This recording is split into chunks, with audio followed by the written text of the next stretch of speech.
Nous sommes sur le thème, puisque nous avons, chaque mois, donc, nous avons un thème qui, en même temps, nous permet d'aborder plusieurs pistes. Et ce matin, après, je ne sais pas trop, parce que le Seigneur me dit, il me dit, on va dire ça comme ça, moi je veux vraiment exprimer ce que je peux ressentir ce matin. Mais c'est comme si je devais prendre un autre passage. Alors, je suis désolé, mais je vais devoir prendre un autre passage. Donc, c'est dans Jean, le chapitre 4. Et c'est en rapport avec la Samaritaine. Alors, voilà, j'avais tellement préparé mon message, mais Dieu avait préparé autre chose. Je sais qu'il y en a qui me comprennent ici. Alors, voilà, je vais laisser le Seigneur conduire les choses parce que j'ai rien écrit. Il n'y a pas de notes. Alors Dieu a ses notes, il faudrait peut-être qu'il me les donne assez rapidement. En tout cas, voilà. Seigneur, je me livre à toi parce que là, je ne sais plus trop quoi. Hein? Merci Seigneur. On va prier pour la parole de Dieu.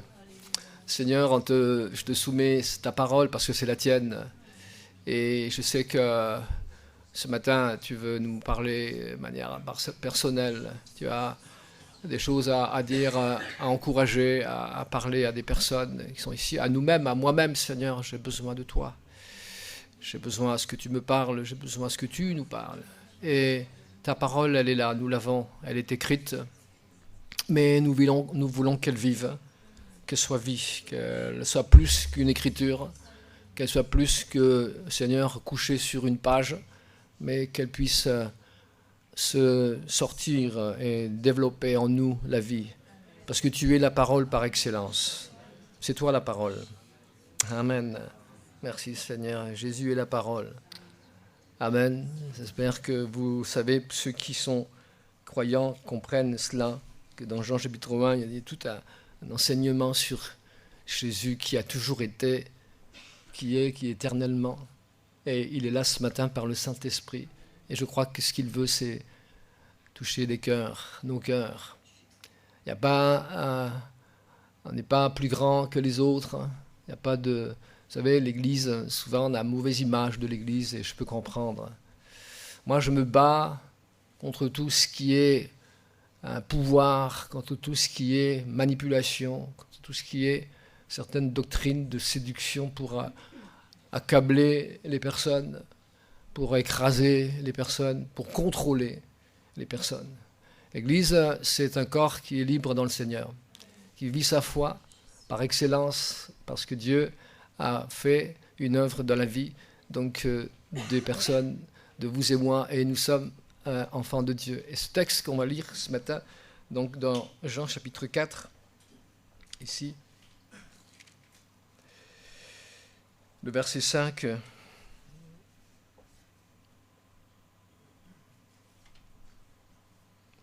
Il arriva donc dans une ville de Samarie nommée Sychar, près du champ que Jacob avait donné à Joseph, son fils. Et là se trouvait le puits de Jacob. Jésus était fatigué du voyage, était assis au bord du puits. C'était environ à la 6e heure. Une femme de Samarie vint puiser de l'eau. Jésus lui dit « Donne-moi à boire ».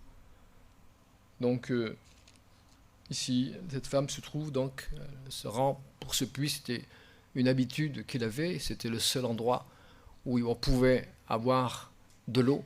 Aujourd'hui, nous avons nos robinets, nous avons le chauffe-eau, et nous avons ce qu'il faut. Mais à l'époque, et ça existe encore dans bien des pays, où il faut aller chercher l'eau. Et parfois, ça demande des marches de longue distance pour aller puiser de l'eau. Voilà, donc cette femme est allée faire, on va dire, son travail au quotidien et pour puiser de l'eau.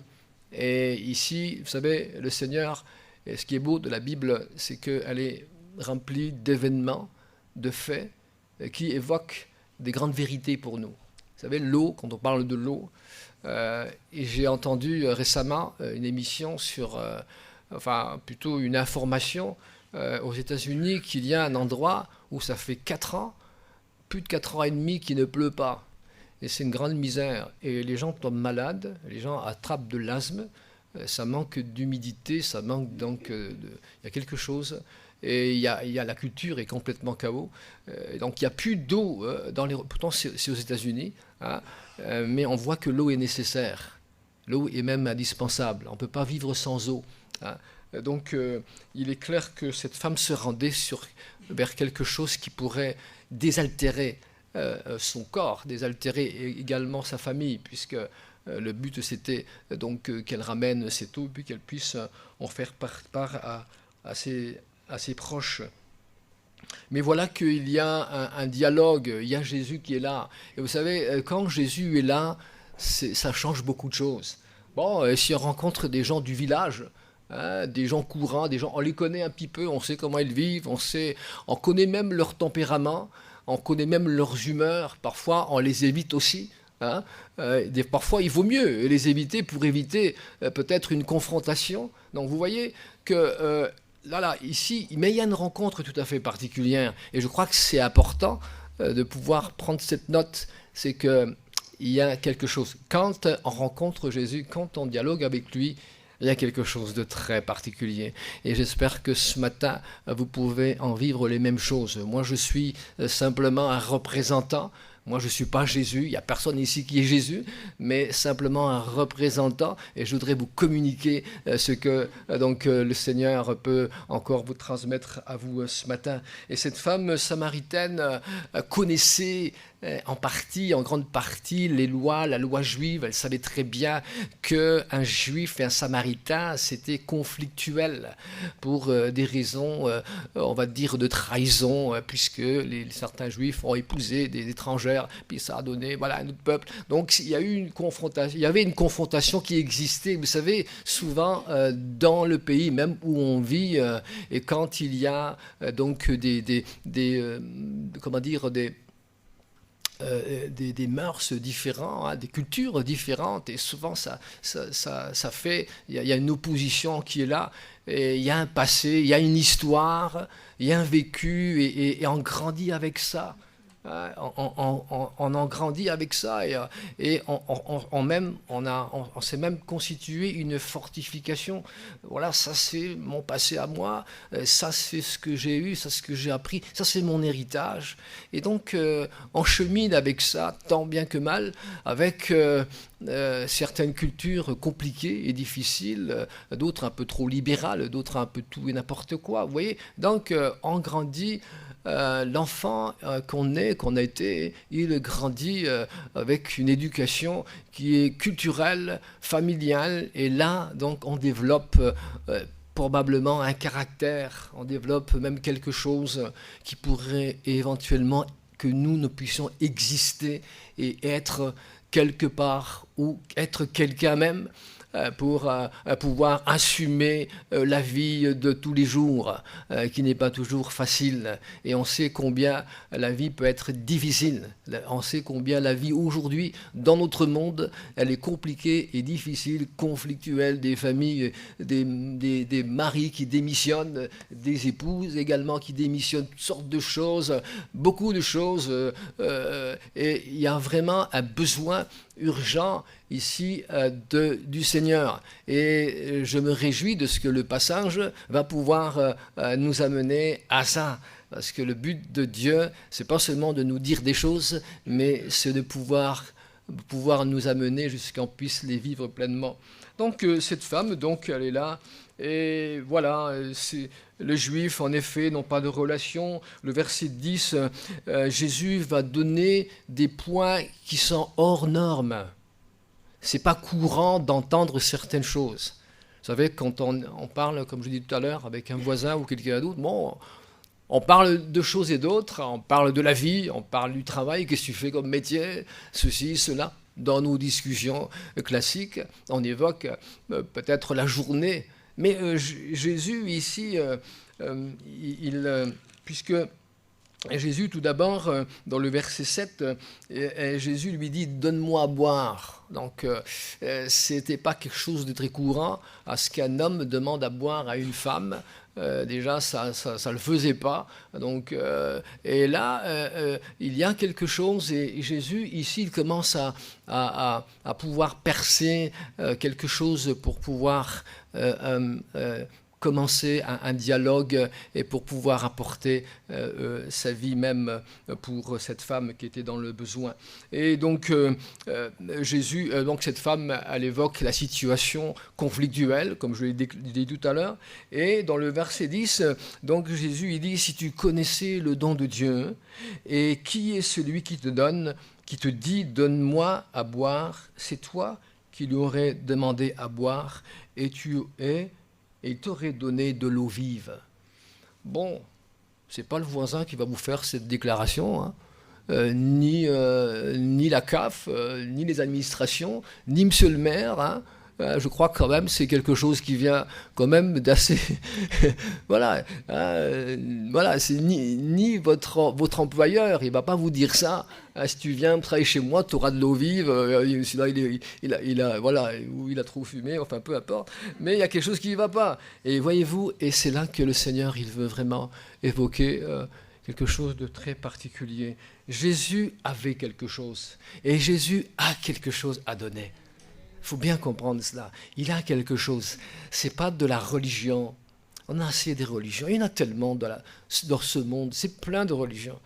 C'est pas du rituel, c'est pas les traditions, c'est pas d'essayer de faire quelque chose. Tu fais ça, tu vas voir, tu vas y gagner quelque chose. Mais Jésus, il veut se donner parce que réellement, il sait donner pleinement. Et voyez-vous, donc, il a les moyens de donner à boire. Il en a la capacité. Il est Dieu. Jésus est Dieu par excellence. C'est le Fils de Dieu, mais il est Dieu. Il est né de manière très particulière. Il n'est pas né avec la semence d'un homme. Il est né par le Saint-Esprit, conçu donc dans le sein d'une femme. Il a été conçu comme ça. Mais Jésus a toujours été. Il a pris ici la forme donc d'un homme pour pouvoir accomplir sa mission que Dieu le Père avait déjà préparée d'avance. C'est pour cela que l'agneau de Dieu, l'agneau pascal, etc. Donc toute l'histoire de Moïse et tout début même quand on regarde la création, on se dit il y a l'Esprit de Dieu qui bouge au-dessus pour pouvoir régler tout ça. Et Dieu veut vraiment par son Esprit régler notre vie et la mettre à l'évidence pour lui. Donc Dieu a les moyens de donner à boire et c'est de l'eau vive. C'est de l'eau c'est de l'eau de la vie. Au fait, c'est sa vie même, c'est lui-même. C'est sa propre vie qu'il va donner et qu'il va sacrifier à la croix. Vous savez, c'est quelque chose de trop simple parfois pour qu'on le prenne. Parce que nous, on voudrait quand même calculer, voudrait avoir notre avis, notre point de vue. Mais c'est tellement, tellement simple que les gens compliqués le refusent. Le salut, c'est tellement simple. C'est comme cela, mais les humbles, ceux qui vont accepter, ceux qui vont le recevoir, ils vont pouvoir boire de cette eau vive. Alléluia. Et c'est une eau très très particulière, une eau qui bénit, une eau qui nous guérit. Et oui, Seigneur, lui dit-elle, alors elle ne comprend pas. Vous savez, en premier abord, on peut dire, mais l'eau vive c'est quoi? Et puis elle revient dans le naturel. Elle lui dit, mais Seigneur, mais tu n'as rien pour puiser, c'est normal. Ah, il faut bien quelque chose. Bon, moi je veux bien t'aider. Ou alors peut-être elle pensait que Jésus était malade ou je ne sais quoi, ou qu'il ne pouvait pas le faire de lui-même. Mais elle dit, mais Jésus, tu n'as rien. Et le puits est profond. D'où aurais-tu donc cette eau vive? Donc elle comprend ici, elle a quand même retenu l'eau vive, tout en évoquant quelque chose de très très naturel, de quelque chose qui fait que le puits, il est là, c'est profond, et cette eau vive, où elle est? Est-ce qu'elle n'est pas dans ce puits-là? Est-ce qu'elle est ailleurs? Est-ce qu'elle est quelque part? Est-ce qu'il faut que peut-être je fasse autre chose? Est-ce que tu m'envoies à un endroit spécial? Est-ce que tu m'envoies à un endroit où il y a plein de choses religieuses? Peut-être que c'est là. Est-ce que je dois faire pénitence? Est-ce que je dois, je sais pas, est-ce que je dois est-ce que je dois souffrir pour pouvoir avoir cette eau vive? Qu'est-ce que je dois faire, Seigneur? Où est-elle, cette eau vive?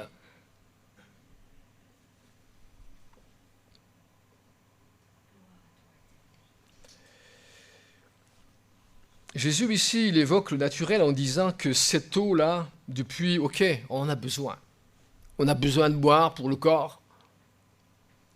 Et les troupeaux, le verset 12.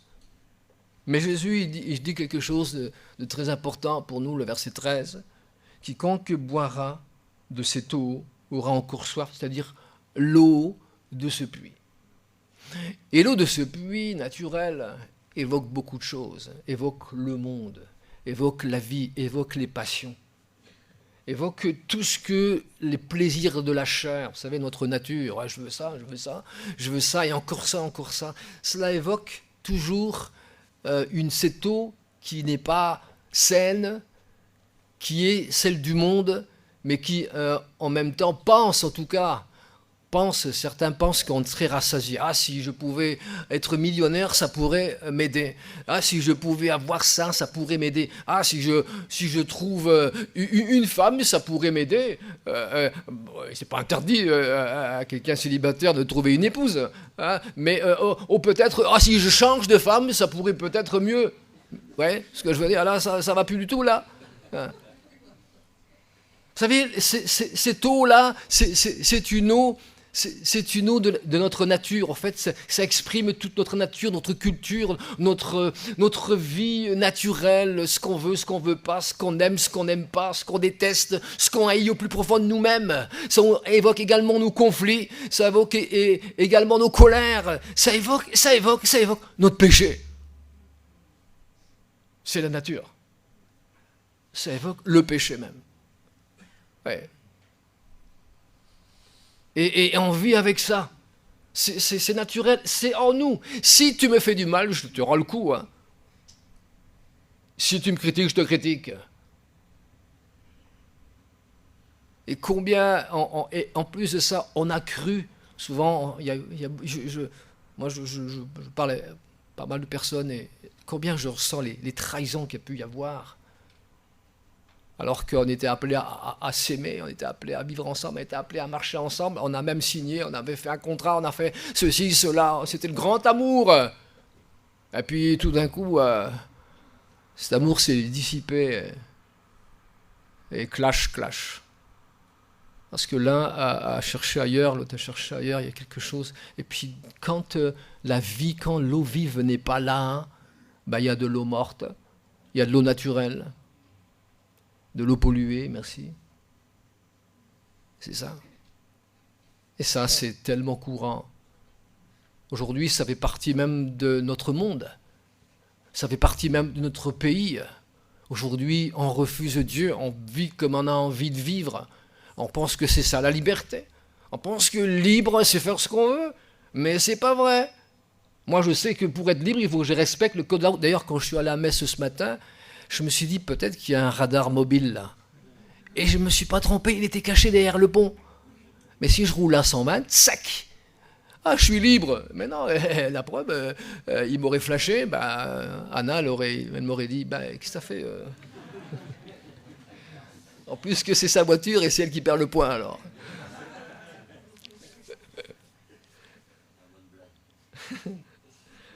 Non mais vous voyez, donc être libre, c'est pas faire ce qu'on veut. Être libre, c'est vraiment cette liberté qui va nous construire. Cette liberté qui va nous rendre forts.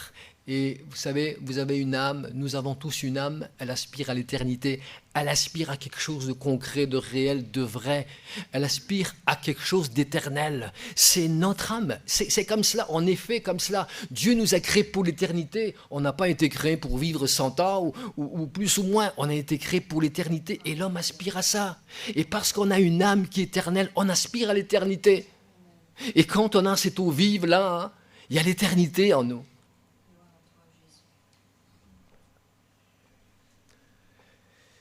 Jésus, il dit, donc le verset 14 qui est encore plus profond ici, « Celui qui boira de l'eau que je lui donnerai, il n'aura jamais soif.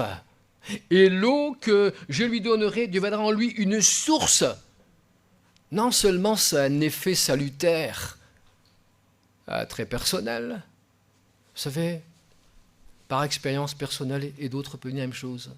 Quand Jésus rentre dans ta vie, tu ne vas pas chercher ailleurs. Tu vas pas chercher autre chose. Ça a comblé ta vie. C'est quelque chose qu'il faut vivre.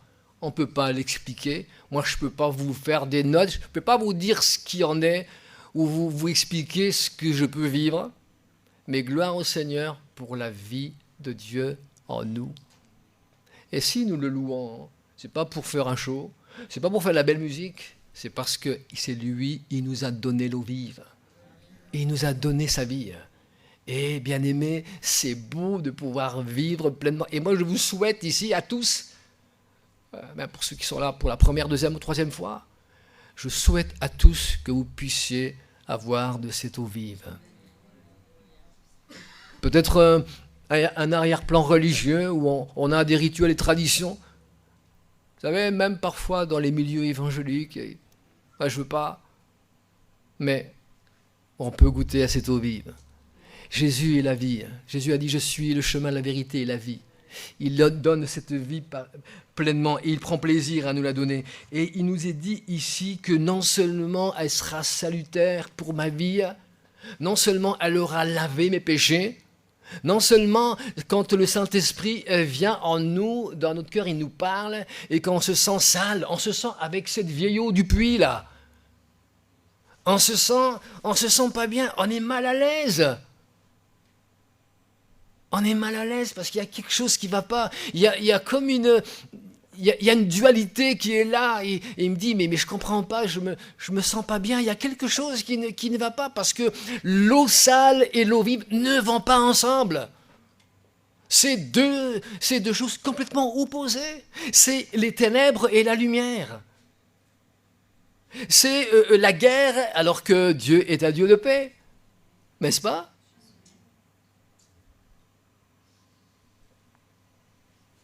C'est la haine face à l'amour. Alors c'est quand cette eau vient et qu'il y a ce remue dans ma vie, dans nos vies, et que l'Esprit de Dieu parle à notre cœur, que Dieu lui-même parle à nos cœurs et nous dit, voilà, pendant des années, pendant toute une vie, tu as bu de ce puits-là, de cette eau qui, en fin de compte, ne t'ont pas rassasié. Qui en fin de compte t'ont plus fait de tort que d'autres choses, qui t'ont laissé là, sur le carreau. Tu pensais pouvoir arranger les choses, mais rien n'y fait. Cette eau-là, cette eau stagnante, cette eau de pluie là que l'on peut nous appeler aujourd'hui, cette nature que l'on a en nous, nature du péché, nature où Dieu n'était pas par excellence dans ma vie, celui qui pouvait diriger ma vie, n'était pas mon sujet préféré. Alors j'ai vécu comme cela, et quand l'Esprit de Dieu il touche à notre cœur, il dit, tu as besoin de faire un pas. Vous savez, Dieu est un Dieu qui n'oblige personne, mais il appelle. La Bible nous parle, il t'appelle. Il te connaît par ton nom. Il sait ta vie, il sait ce que tu vis aujourd'hui, ce que tu as vu hier, avant-hier, depuis ta naissance. Il sait même si tu as été voulu même de tes parents ou pas, mais peu importe, tu es là, tu existes, tu es ici et tu es bien aimé par le Seigneur. Donc il appelle. Il t'appelle par ton propre nom. Et il t'appelle, et ça va à tes oreilles, ça va à ton cœur, et il y a comme cette voix qui t'appelle. Et puis sa voix du Seigneur, c'est pas une voix où il va te lancer une culpabilité, c'est pas une voix qui va t'accuser. Comme dans ce monde, dans ces vieux puits, où souvent les gens s'accusent les uns les autres, se justifient les uns les autres. C'est pas une voix comme cela, c'est une voix, son appel, il est doux. Son appel, il est tendre, il est plein d'amour. Ouais.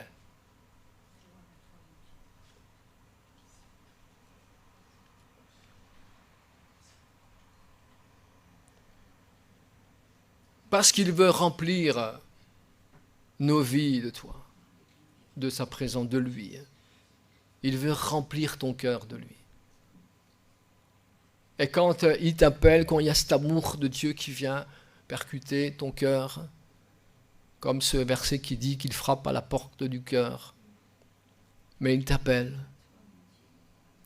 Est-ce que ce matin, quelqu'un peut dire, moi je vais ouvrir la porte au Seigneur? Est-ce que ce matin, quelqu'un va dire, moi je suis prêt, moi je le reçois dans ma vie. Vous savez, la Bible, la parole de Dieu nous dit que cette vie, c'est une vie fatiguée, une vie difficile. Mais Jésus est venu pour ceux qui sont fatigués et donner du repos. À ceux qui sont dans cette fatigue. Il y a cette fatigue, cet acharnement. C'est quelque chose qui fait que la vie, elle n'est pas ce qu'elle devrait être, parce que mon âme aspire à la paix, mon âme aspire à la joie, mon âme aspire au bien-être, à quelque chose qui pourrait être autre chose de ce que je vis aujourd'hui, mais sans Jésus, c'est pas possible. Et c'est pour ça que ici, Jésus évoque cette eau vive pour que tu puisses toi-même te le rencontrer et marcher avec lui. Alléluia. L'eau vive donne quelque chose de plus. Elle donne une nouvelle vie, que la Bible appelle une nouvelle naissance. Il y a quelque chose qui se passe dans ta vie. Il y a la nature de Dieu qui vient en toi. Avant, tu avais une capacité d'haïr quelqu'un, mais quand cette nouvelle nature elle vient en toi, il y a quelque chose de tellement puissant, parce qu'il y a l'amour de Dieu à combler ta vie, et tu peux même pardonner l'impardonnable. Ça vient que de Dieu. C'est pas dans nos gènes. C'est pas les uns sont gentils, les autres le sont un peu moins. Notre nature, elle est ce qu'elle est. Ce n'est pas l'arbre de la connaissance du bien et du mal, où souvent on fait référence seulement à la connaissance du bien et du mal. Alors je suis pas trop mauvais, il y a pire que moi. Mais c'est l'arbre de la vie, qui n'est pas dans l'arbre de la connaissance du bien et du mal. Il est ailleurs, il est pas là. C'est ça que le Seigneur, il veut nous faire comprendre. L'arbre de la vie, c'est Jésus lui-même. Il vient en nous par le Saint-Esprit. Et il vient nous laver. Pourquoi il vient nous laver? Parce qu'il a donné sa vie pour nous. Il est mort à la croix pour cela. Et quand sa voix retentit dans mon cœur avec amour, avec une tendresse extraordinaire et magnifique, et qu'il y a quelque chose qui dit, je ne peux pas louper ça. C'est comme si j'entends cette voix, elle est tellement douce que je me dis, je ne peux pas manquer ça. Je ne peux pas manquer cette occasion, cette opportunité-là. Je veux me donner à lui. Alléluia. Gloire à Jésus. Et combien j'en ai vu qui se sont donnés au Seigneur, qui ont dit, Seigneur, moi je te veux dans ma vie. Moi je te veux, Seigneur, parce que, voyez-vous, Jésus, on pourrait dire tellement de choses. Jésus est le berger qui a donné sa vie pour ses brebis. Jésus, c'est pas quelqu'un qui a dit, écoute, viens, je vais te bénir, mais il a prouvé son amour. Quelqu'un qui aime, c'est quelqu'un qui prouve son amour. C'est pas quelqu'un qui le dit avec sa bouche. Il y a des preuves d'amour. Et sa preuve d'amour, c'est qu'il a laissé toute sa gloire dans le ciel. Il est venu sur la terre. Il s'est dépouillé, la Bible, elle dit, de sa gloire, de son autorité. Il est venu comme un enfant, comme un bébé qu'on a reçu dans un 5 étoiles. Pas du tout. Dans une étable, l'endroit le plus sale.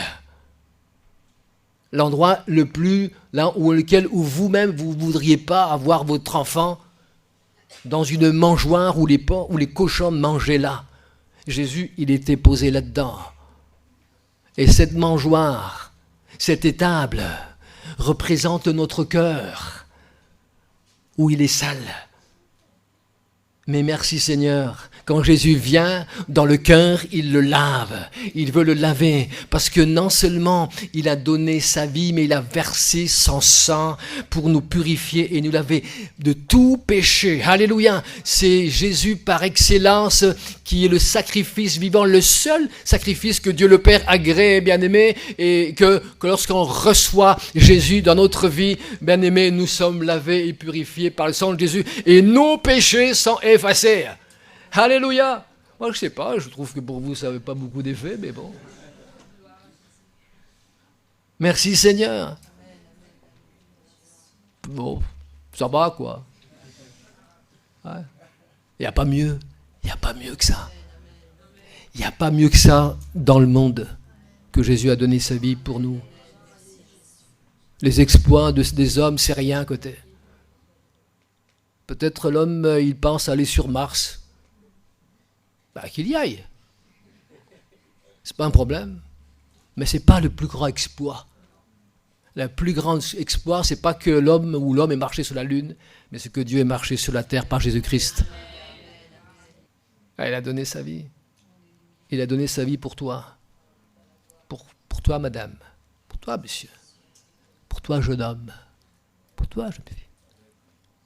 Pour vous, messieurs. Pour vous, messieurs. Pour vous, mesdames. Il a donné sa vie. Même pour les religieux. Même pour ceux qui n'y croient même pas. Il a donné sa vie. Même pour ceux qui le rejettent, il a donné sa vie pour eux. Même pour ceux qui le détestent, il a donné sa vie pour eux. Ouais.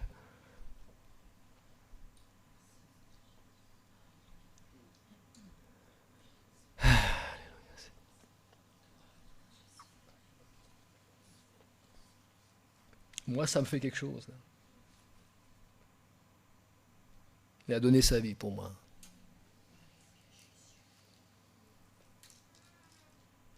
C'est ça ce que l'homme a besoin. Pas besoin d'autre chose. On a besoin de lui seulement. On a besoin de lui, on a besoin de Jésus. Et lorsque tu rentres et tu fais partie de la famille de Dieu, il y a quelque chose de nouveau. Tu commences à grandir. Au début, tu es un enfant. Tu ne comprends pas tout, tu ne sais pas tout. Mais tu grandis avec les frères et sœurs, dans une communion fraternelle. On grandit ensemble. Et Dieu aime son Église. Vous savez, il déclare son Église comme son épouse. C'est pas rien, l'épouse, quand même. Il exprime comme l'épouse. Elle est un corps magnifique, extraordinaire, parce que quand il voit son épouse, il voit lui, il voit son œuvre, il voit le sang, il voit sa vie donnée, et il voit la pureté, parce que le sang de Jésus a lavé les péchés. Alléluia. Gloire à Jésus. Que tu sois riche ou pauvre, que tu sois je ne sais quoi, à partir du moment où tu es un être humain, je dis toujours ça, eh ben, tu peux rentrer dans le royaume du Seigneur par la petite porte. Eh oui. Bah oui, hein. Il ne faut quand même pas exagérer. Hein. Une toute petite porte, toute petite. Elle est vraiment étroite. Hein. Elle est très, très, très, très serrée même. Donc j'ose pas dire, mais les embonpoints. Pas, non, mais c'est pas physique. Rassurez-vous, c'est pas physique. C'est une question de cœur. Ceux qui disent ok Seigneur, vous savez, le Seigneur il peut parler à nos cœurs, il peut nous parler, il peut nous inviter. On peut refuser l'invitation. Si on refuse l'invitation, ben on ne saura jamais ce qu'il y a dans la maison de Dieu. On ne saura jamais l'eau vive, les plats succulents. On ne saura jamais de ce que c'est que la parole de Dieu, de la nourriture spirituelle. On ne saura pas. On ne saura jamais qu'est-ce que c'est que même la guérison dans ma vie, la guérison de mon passé, la guérison même physique parfois, la guérison de mon âme, de mon esprit. On ne saura pas cela. Parce que la vie de Dieu est une vie abondante. On ne connaîtra pas cela si on refuse l'invitation. Mais j'espère ce matin, et c'est ma prière, que chacun puisse accepter l'invitation du Seigneur. Alléluia. Il nous invite à nouveau. Peut-être qu'on était invité, on est rentré une fois, on est ressorti. Alors moi, je vous invite à revenir à lui. Il y a tellement de fausses idées de l'évangile, de fausses idées de plein de choses. Gloire au Seigneur. Alléluia.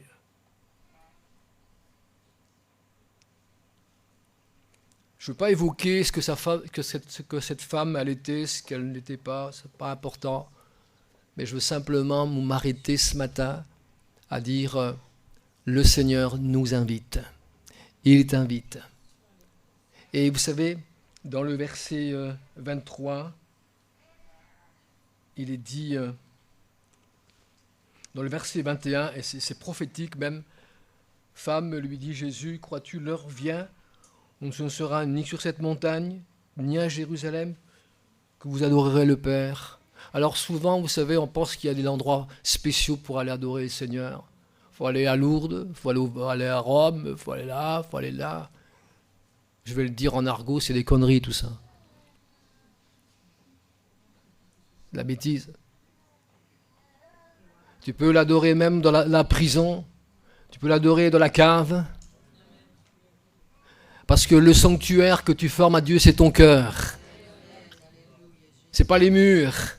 Les murs peuvent être beaux, scintillants, brillés d'or, mais si les cœurs sont vides, ça sert à rien. C'est que de l'apparence. Et souvent, c'est ça la religion. C'est l'apparence, c'est le tape à l'œil. J'ai reçu un catalogue récemment. Je ne savais pas d'ailleurs que je joue ce catalogue. Je dis tiens, en fait, je ne sais pas si ça m'était destiné, mais c'était toutes les tenues vestimentaires sacerdotales de la religion. Alors j'ai regardé en plus les prix, c'est pas à donner.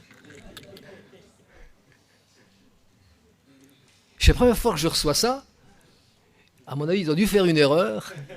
Ils m'ont pris pour je ne sais quoi. Je ne veux pas te dire. Et j'ai montré. J'ai dit regarde ça. Je l'ai gardé comme ça. Et j'ai dit waouh. Alors il y en a pour tous les goûts et pour toutes les opérations. On va dire ça comme ça. Mais c'est pas l'habit. C'est pas le vêtement. Le vêtement, c'est pour donner une apparence, pour donner une allure, pour mettre une pression. Bien-aimés, on est tous pareils devant le Seigneur. Moi, je suis comme vous.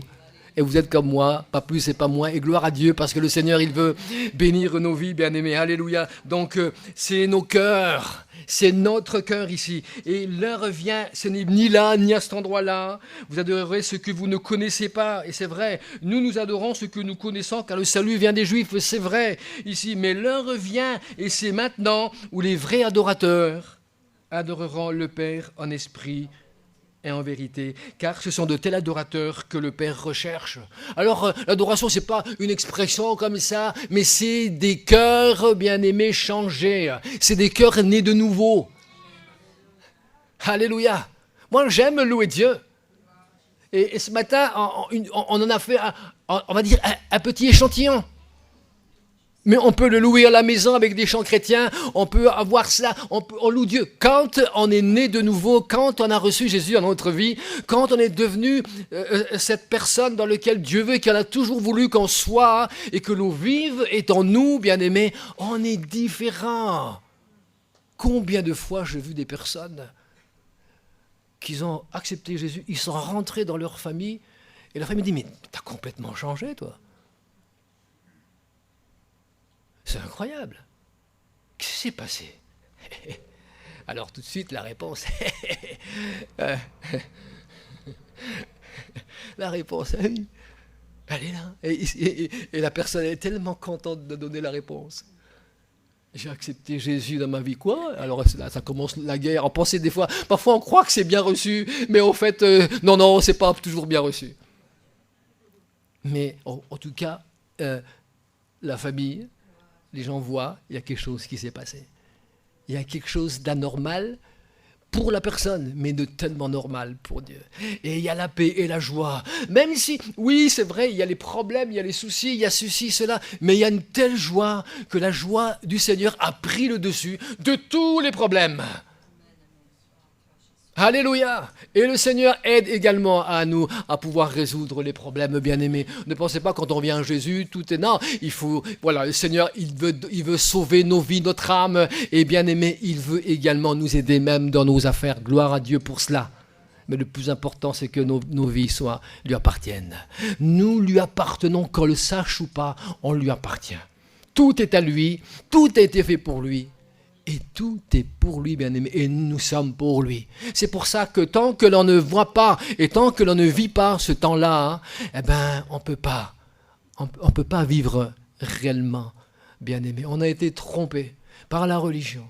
C'est vrai, on a cru ceci, on a cru cela, toutes sortes de choses qui ont fait que ça n'a pas changé la vie la vie les cœurs des gens. On a pensé que même, ou la politique, ça pouvait aider quelque part, pas du tout. Ou alors la nouvelle technologie, ça pouvait aider, pas du tout, bien-aimé. Le seul qui peut nous changer, c'est Jésus.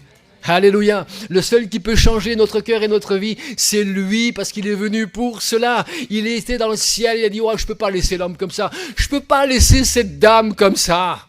Je peux pas laisser ce monsieur, ce jeune homme, ce couple, cette famille. Je ne peux pas les laisser comme ça. Je vais venir. Ils sont pas au meilleur de leur forme.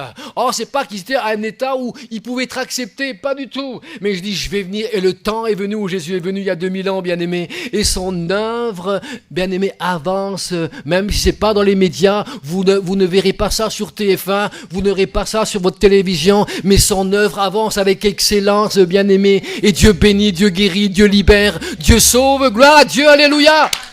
Amen. Alléluia. Et le chrétien, il devient un vrai adorateur. Il chante, il dit, oh Seigneur, alléluia, gloire à Dieu. Il est tellement libre que les gens, ils disent, il est malade. T'as fait rien, mais il est là, il loue, Seigneur. Il n'y a plus de limite avec Dieu. Parce qu'il bénit pleinement. Sa grâce et son amour est quelque chose. On donnerait. Qu'est-ce qu'on donnerait en échange de notre âme? Même si on gagnerait le monde entier, la Bible a dit, on ne pourrait pas sauver notre âme. Alléluia. Ce n'est pas l'argent, ce n'est pas les richesses. Ce n'est pas sur cette terre, on va dire, de pécheurs, mais sur cette terre, on peut trouver le Seigneur. On peut le rencontrer. Et moi, je voudrais simplement vous le communiquer comme ça. Bien-aimé, Dieu vous aime, il vous aime trop pour que vous laissez comme ça dans cette situation-là. Acceptez-le, recevez-le dans votre cœur. Moi, je ne vous amène pas à moi, je ne vous amène pas ici à une institution religieuse d'église, je veux vous amener à Jésus. C'est lui votre grand pasteur, c'est lui votre bon berger, c'est lui votre appui, c'est lui qui a donné sa vie pour vous, pas moi. Mais lui, il l'a fait pour vous, il l'a fait pour moi comme vous. Bien-aimés, nous sommes tous des agneaux rachetés par le sang de Jésus. Alléluia. Gloire au Seigneur. Et je bénis le Seigneur pour cela, bien-aimés. Même si dans l'église, il y a des ministères, mais gloire à Dieu pour les ministères, mais ça ne nous donne pas un pas plus haut ou un piédestal, bien-aimés. Mais nous sommes tous pareils devant le Seigneur. Et j'espère que ce matin, chacun de vous puisse dire, Seigneur, moi je veux avancer avec toi. Peut-être il y a des chrétiens encore ce matin qui ne connaissent pas tant que ça, l'eau vive. Vous avez peut-être besoin de l'eau vive encore. Peut-être besoin encore de plus.